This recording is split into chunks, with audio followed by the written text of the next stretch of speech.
Hello. So itong video na to is tutorial for CJ Dropshipping website. So ito, so si Eva is hindi naman nag-change yung country niya. So from here, buksan natin yung link. And then itong credentials niya, email and address, password I mean. So pagdating dito, direkta ka sa store products. Then, once ma-open mo na siya, punta ka ngayon sa store bestseller, sa Eva Johnson. Tapos, i-filter mo yung nasa gitna ng A and 1. So, technically all. So, Control A and filter. Tapos, actually, hindi ata maganda yun.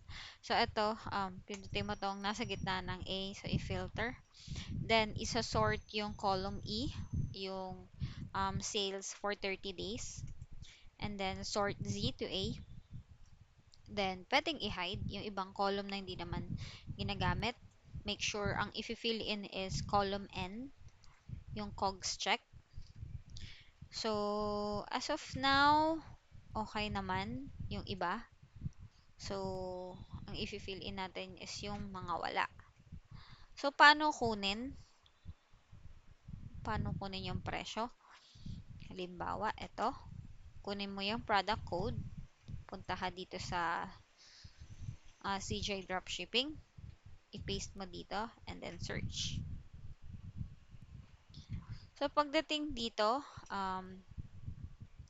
i-click mo tong, I mean, not click, itong shipping cost.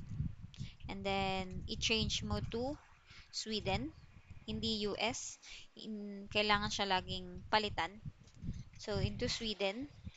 So, ipa-plus mo ngayon yung 1108 and 14.39. So, if ever dalawa yung nakalagay dito, ang pipiliin natin is yung um, pinakamalaki, pinakamataas na amount. So, ito yung lalagay natin sa store bestseller sheet. Then, buburay na natin yun nandito. So, ganun lang. Halimbawa, ito ulit. Hanap tayo ng hindi mahanap yung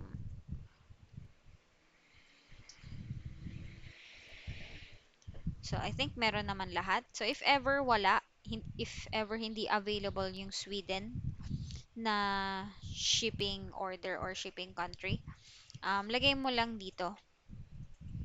Not available for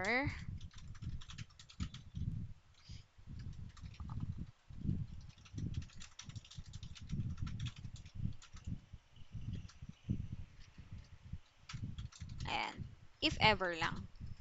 So, if ever na may ma-encounter tayo na wala dito yung country ng Sweden. Tapos, ayun lang, ganun lang kasimple sa CJ Dropshipping. And, I think, same pa din naman yung presyo niya. Let's see. So, ito is 1267.